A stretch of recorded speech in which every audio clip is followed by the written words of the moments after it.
ሰላም ሰላም የቻናላችን ቤተሰቦች በያላችሁበት ሰላማችሁ ይብዛ። እዚህ ቻናል አማርኛ፣ እንግሊዝኛ፣ ሂሳብና ሌሎች ትምህርቶችን እያስተማርን እንገኛለን። በየትኛውም ዓለም ሆናችሁ መማር የምትፈልጉ ካላችሁ +251 923 14 67 69 ስልካችን ነው። በማንኛውም ሰዓት ደውላችሁ በመመዝገብ መማር ትችላላችሁ። ለቻናሉ አዲስ ከሆናችሁም ላይክ፣ ሼር፣ ሳብስክራይብ ማድረግ እንዳትረሱ። ለዛሬ ይዤላችሁ የመጣሁት የአማርኛ ንባብ ልምምድ የሚል ይሆናል። የተለያዩ አረፍተ ነገራትን እንዴት ቃላትን አገጣጥመን በአረፍተ ነገር መልክ ማንበብ እንደምንችል የማሳያችሁ ነው የሚሆነው። ቢቻላችሁ ደብተርና እስክርቢቶ ይዛችሁ ቪዲዮውን እያቆማችሁ እየጻፋችሁ መለማመድ ይኖርባችኋል። ቀጥታ ወደ ክላሳችን እዚህ ጋር ስንመጣ እርሳችን አማርኛ ንባብ ልምምድ ይላል። አማርኛ ንባብ ልምምድ። እዚህ ጋር አረፍተ ነገራት አሉ። እነዚህ አረፍተ ነገራትን እንዴት በቀላሉ ማንበብ እንደምንችል እናያለን። ልጁ አንድ ላይ ስናነብ ልጁ ከዛ ስፔስ ያስፈልገናል።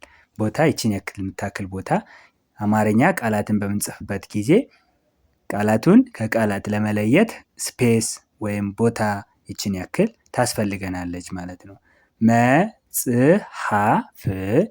መጽሐፍ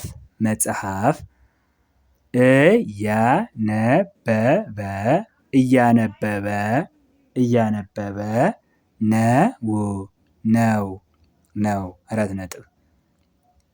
ልጁ መጽሐፍ እያነበበ ነው። 4 ነጥብ።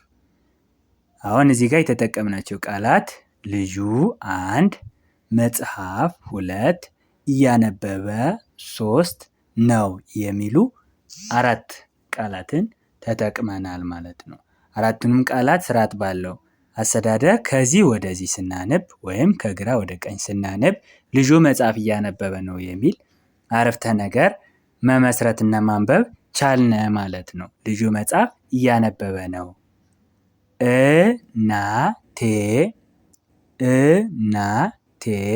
እናቴ ጣፋጭ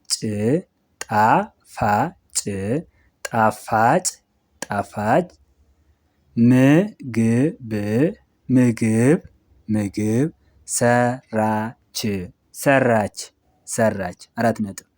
እናቴ ጣፋጭ ምግብ ሰራች። አንድ ላይ ስናነብ እናቴ ጣፋጭ ምግብ ሰራች የሚል አረፍተ ነገር እናገኛለን።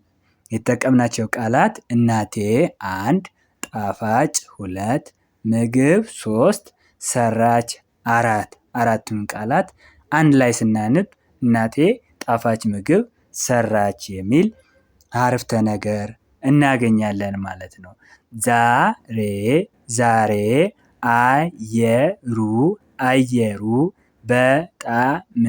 በጣም ደስ ይላል። ዛሬ አየሩ በጣም ደስ ይላል። 4 ነጥብ። ዛሬ አየሩ በጣም ደስ ይላል የሚሉ 5 ቃላትን ነው የተጠቀምናቸው። ዛሬ 1፣ አየሩ 2፣ በጣም 3፣ ደስ 4፣ ይላል 5። አምስቱንም ስርዓት ባለው አሰዳደር አንድ ላይ ስናነብ ዛሬ አየሩ በጣም ደስ ይላል የሚል አረፍተ ነገር አገኘን ወይም መመስረት ቻልነ ማለት ነው። ቀጥለን የምናገኘው አረፍተ ነገር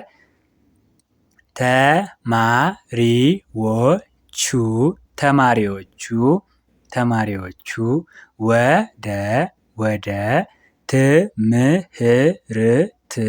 ትምህርት ቤት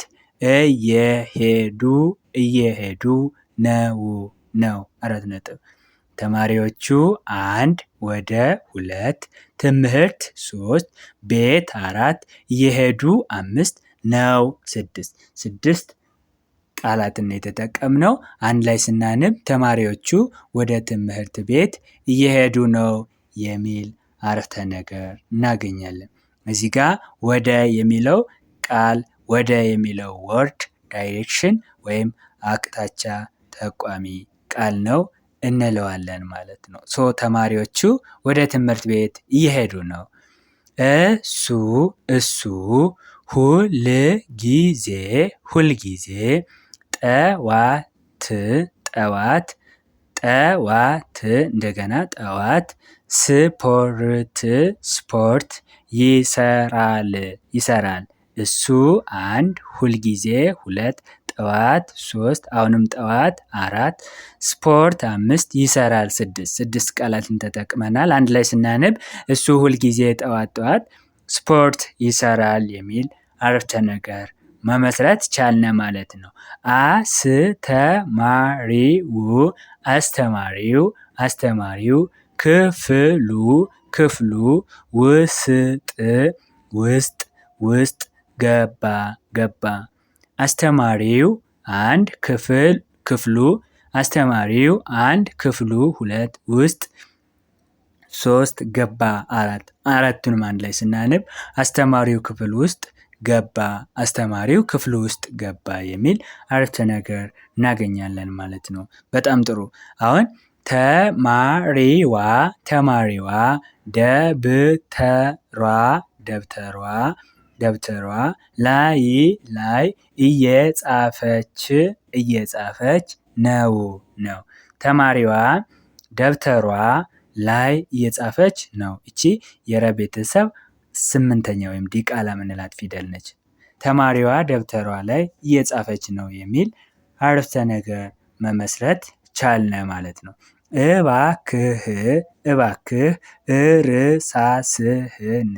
እርሳስህን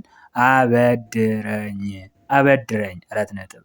እባክህ እርሳስህን አበድረኝ 4 ነጥብ ተጠቀምነ ማለት ነው። የተጠቀምናቸው ቃላት እባክህ፣ 2ኛ እርሳስህን፣ 3ኛ አበድረኝ የሚሉት ናቸው ማለት ነው። የዛሬ ክላሳችን እንዴት አረፍተ ነገራትን በቀላሉ ማንበብ እንደምንችል ተማምረናል ማለት ነው። ስለዚህ ቪዲዮ ከተመቻችሁ ላይክ፣ ሼር፣ ሳብስክራይብ ማድረግ እንዳትረሱ። እንዲሁም መማር የምትፈልጉ ካላችሁ ከስር ባለው ስልክ ደውሉ። በየትኛውም ሰዓት ስለምናስተምር መማር ትችላላችሁ። በቀጣይ ክላስ ከምንገናኝ በያላችሁበት ሰላማችሁ ይብዛ። ባይ ባይ።